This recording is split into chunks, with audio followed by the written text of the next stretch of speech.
Welcome back दोस्तों, मैं हूं फैज़ और आप सभी का हमारे इस यूट्यूब चैनल पर खैर मकदम है। दोस्तों, हम लोग पढ़ रहे थे इंग्लिश ग्रामर एंड कंपोजिशन के 4 पार्ट्स में से पहला पार्ट। पहले पार्ट के 4 यूनिट थे। पहला यूनिट था इंट्रोडक्शन, उसमें 10 चीज़ें थी, कुछ चीज़ें हमने पढ़ ली थी। अभी हाल ही में लेटर और अल्फ़ाबेट के बारे में हमने पढ़ा था। अल्फ़ाबेट से मुताल्लिक़ ही एक बहुत ही अहम सबक आज हम आपके सामने लाए हैं। अल्फ़ाबेट की हिस्ट्री क्या है, इंग्लिश अल्फ़ाबेट की हिस्ट्री क्या है। दोस्तों, अगर हमने इससे पहले इंग्लिश लैंग्वेज की हिस्ट्री बताई है, अगर आपने नहीं देखा है तो आई बटन पर क्लिक करके देख सकते हैं। तो अल्फ़ाबेट की जो इंग्लिश अल्फ़ाबेट की हिस्ट्री है उसको बताने के लिए हम दुनिया के जितने भी अल्फ़ाबेट हैं उन सब को सामने रख करके उन सब की जो असल है उन सब को बताते हुए इंग्लिश अल्फ़ाबेट की हिस्ट्री आज हम आपको बताएंगे। दोस्तों, हिस्ट्री अगर आप जो अल्फ़ाबेट की तारीख़ है उसको मालूम करने चलें तो आपको पता चलेगा कि अल्फ़ाबेट का जो पता है, जहाँ से तारीख़ है, माक़बल तारीख़ नहीं बल्कि जहाँ से तारीख़ है, तारीख़ आज से लगभग 4000 साल पहले मालूम हुआ। यानी अल्फ़ाबेट का पता आज से लगभग 4000 साल पहले के पता चलता है।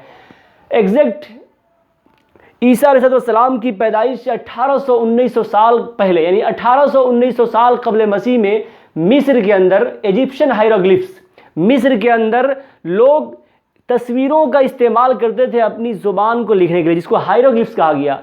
लोग्राफी तस्वीर का इस्तेमाल करते थे। आज भी कुछ ज़बानें लिखी जाती है। जैसे आप देखिए ये चाइनीज़ जो है, ये चाइनीज़ ज़ुबान भी लोग्राफिक ज़ुबान है। तो उसमें ये जो है एक आदमी की तस्वीर है।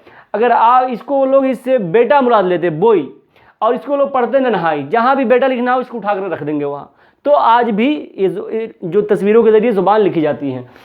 उसी तरह मिस्र में ज़ुबान लिखी जाती थी तो तस्वीरों के ज़रिए। तो इजिप्शियन हायरोग्लिफ्स से वजूद में आया। कनानियों ने, कना जानते हैं ना, यूसुफ अलैहिस्सलाम जहाँ से थे, तो कनानियों ने इसी इजिप्शियन हायरोग्लिफ्स में कुछ तरमीम करके, कुछ इस्लाह करके एक नया अल्फ़ाबेट तैयार किया, प्रोटो सिनेटिक अल्फ़ाबेट। तो आज से तकरीबन ईसा अलैहिस्सलाम की पैदाइश से तकरीबन 1445 साल पहले, यानी तकरीबन 1500 साल क़ब्ल मसीह प्रोटो सिनेटिक अल्फ़ाबेट कनानियों ने बनाया। उससे फिर 1100 साल क़ब्ल मसीह फ़नीशियन अल्फ़ाबेट वजूद में आया। ये फ़नीशियन अल्फ़ाबेट बहुत अहम है। दुनिया में जितने भी बेट्स हैं, सारे अल्फ़ाबेट का जद्द अमजद फ़नीशियन अल्फ़ाबेट है। फ़नीशियन अल्फ़ाबेट के मेनली 3 शाखें हैं: Greek alphabet, Aramaic alphabet, paleo Hebrew alphabet. इसका ताल्लुक़ नहीं, ये दोनों अहम हैं। ग्रीक अल्फ़ाबेट, इंग्लिश हिस्ट्री, जो इंग्लिश अल्फ़ाबेट की हिस्ट्री है उसका ताल्लुक़ ग्रीक अल्फ़ाबेट से है। तो ग्रीक अल्फ़ाबेट ईसा अलैहिस्सलाम की पैदाइश से 800-900 साल पहले वजूद में आया। यानी 800-900 साल क़ब्ल मसीह ग्रीक अल्फ़ाबेट वजूद में आया। ग्रीक अल्फ़ाबेट की कई उसकी भी शाखें, 2 अहम शाखें हैं, ओल्ड लिटिल अल्फ़ाबेट और Cyrillic alphabet. Old little alphabet इसमें बिलखुसूस इट्रस्कन अल्फ़ाबेट, ओल्ड लिटिल अल्फ़ाबेट कई एक हैं, उनमें बिलखुसूस जो इट्रस्कन अल्फ़ाबेट है, इट्रस्कन अल्फ़ाबेट, उसका ताल्लुक़ है इंग्लिश से। तो ओल्ड लिटिल अल्फ़ाबेट 700-750 साल क़ब्ल मसीह वजूद में आया। और उससे उसकी 2 शाखें, ओल्ड लिटिल अल्फ़ाबेट की 2 शाखें हैं, मेन शाखें, एल्डर फुतार्क अल्फ़ाबेट और लैटिन अल्फ़ाबेट। लैटिन अल्फ़ाबेट का ताल्लुक़ इंग्लिश से है। लैटिन अल्फ़ाबेट 700 साल क़ब्ल मसीह वजूद में आया और लैटिन से फिर 7वीं सदी ईस्वी में, 7वीं सदी ईस्वी यानी 700 गुजरने के बाद फिर 700 यानी 1400 साल बाद इंग्लिश अल्फ़ाबेट इसी लैटिन अल्फ़ाबेट से वजूद में आया। अगर आपको तरतीब समझ नहीं आई तो उसके लिए मैंने एक जगह लिख दी है। सबसे पहले इजिप्शियन हायरोग्लिफ्स, कितने साल पहले? 1819 साल क़ब्ल मसीह। उससे कनानियों ने प्रोटो सिनेटिक अल्फ़ाबेट बनाया 1445 क़ब्ल मसीह। उससे फ़नीशियन अल्फ़ाबेट, उससे ग्रीक अल्फ़ाबेट और उससे ओल्ड लिटिल अल्फ़ाबेट।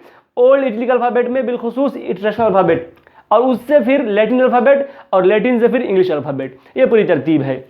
दोस्तों, हमने आपको इंग्लिश लैंग्वेज की हिस्ट्री बताया था कि 5वीं सदी ईस्वी में जर्मनी कबाइल, 3 जर्मनी कबाइल, और भी कबाइल थे लेकिन 3 जर्मनी कबाइल, एंग्लो सैक्सन जूट, ये तीनों आए थे, ब्रिटेन आए थे और हमला करके वहाँ काबिज हो गए थे। वहाँ उनकी अपनी एक ज़ुबान थी जिसको ओल्ड इंग्लिश कहा गया, उसी से मॉडर्न इंग्लिश और उसी से मिडिल इंग्लिश और उससे फिर मॉडर्न इंग्लिश।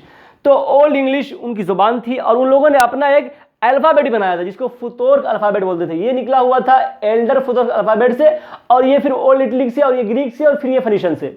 इस तरह तरतीब है। तो इन लोगों ने 5वीं सदी ईस्वी में एक अपना अल्फ़ाबेट भी तैयार किया था, उससे अपनी ज़ुबान लिखते थे। तो फिर ये लैटिन कहाँ से घुस गया और इंग्लिश कैसे आ गया? तो तो हम आपको बता दें, जो वहाँ हुकूमत, रूमी जो हुकूमत है, बहुत बड़ी हुकूमत थी इटली पेनिनसुला, ब्रिटेन वगैरह पर। ब्रिटेन में सन 43 से 48 के बीच में ये लोग ब्रिटेन पर हमला करके काबिज हो गए थे और उसके बाद 400 साल तक हुकूमत की। और जो रूमी थे, रूमी लोग, ये लोग अपनी ज़ुबानें, रोमांस लैंग्वेजेस, अपनी ज़ुबानें लिखने के लिए लैटिन अल्फ़ाबेट का इस्तेमाल करते थे। 400 साल तक ब्रिटेन में रहे और अपनी ज़ुबानें लैटिन से लिखते रहे। गोया ब्रिटेन में लैटिन का असर बहुत कुछ हो गया था, लेकिन जब वो भागे, ब्रिटेन वालों ने जब उन्हें भगा दिया, तो फिर ब्रिटेन वालों पर नई मुसीबत आई। कौन? एंग्लो सैक्सन जूट वगैरह कबाइल, ये लोग आए और इन लोगों ने हमला किया और इनको शिकस्त देकर फिर ये लोग काबिज हो गए। इनकी अपनी ज़ुबान ओल्ड इंग्लिश बनी और इनका अल्फ़ाबेट फुतुर अल्फ़ाबेट। तो 5वीं सदी से ये चलने लगा, 6ठी 7वीं चलने लगा। क्या हुआ, जो रूमी जो थे, रोमन कैथोलिक चर्च का जो पॉप था, सबसे बड़ा आलिम, दीनी आलिम को पॉप बोलते हैं। पॉप जो था ग्रेगरी पोप, जो रोम में था, तो पॉप ग्रेगरी फर्स्ट यानी द ग्रेट ग्रेगरी, उसने एक मिशन बनाया, ग्रेगरियन मिशन, 596 ईस्वी में, यानी 6ठी सदी ईस्वी के आखिर में।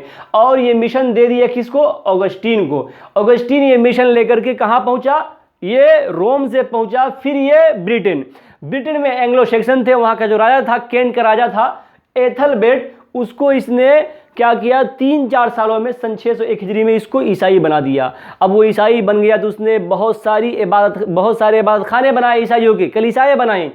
उसके बाद वहाँ ईसाइयत का असर नफूज बढ़ना शुरू हो गया, तो ईसाई लोग भी इस्तेमाल करते थे लैटिन अल्फ़ाबेट को लिखने के लिए। तो चूँकि ये लोग 7वीं सदी, पूरे 100 साल लगे ईसाइयों को वहाँ फैलने में, वहाँ अपना असर नफूज जमाने में, तो इन 100 साल में लैटिन अल्फ़ाबेट उभरने लगा और फुतोर अल्फ़ाबेट उनका दबने लगा।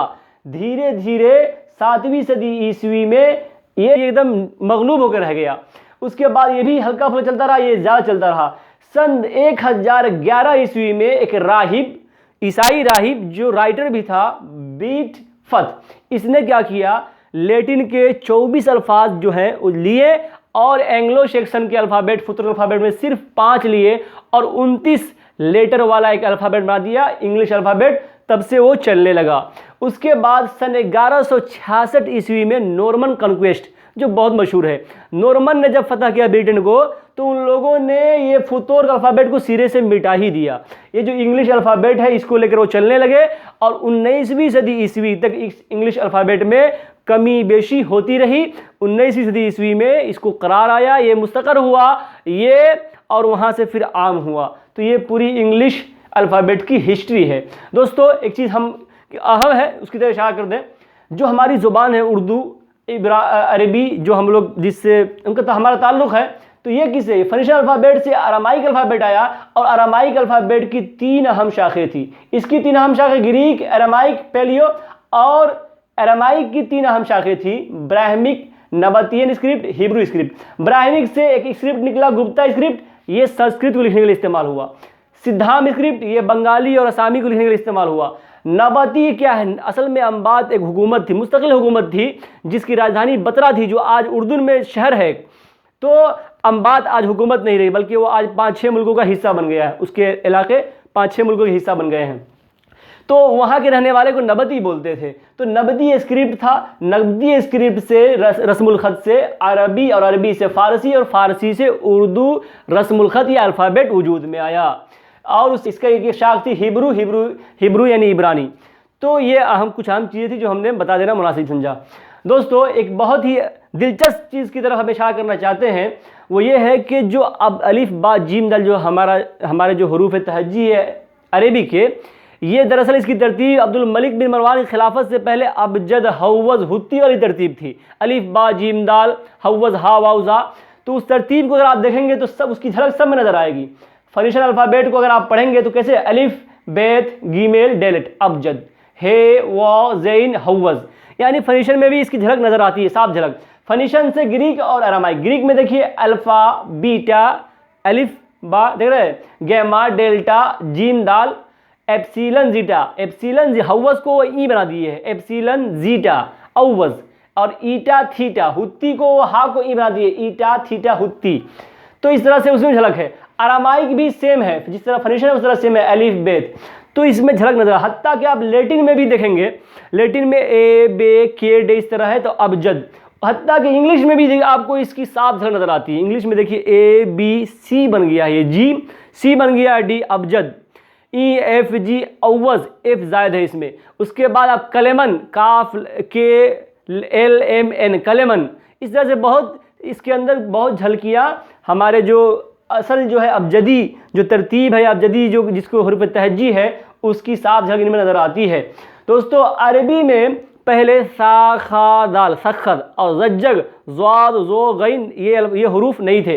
अरबियों ने जब नब्ती से जब अरबी स्क्रिप्ट आया तो अरबियों ने ये 6 हुरूफ ज़्यादा किए, इजाफा किए और अरबी अल्फ़ाबेट, अरबी रस्मुल ख़त, अरबी अल्फ़ाबेट बनाया। आई होप कि दोस्तों आपको आपने कुछ सीखा होगा। आज इतने ही पे बस करते हैं, फिर मिलेंगे हम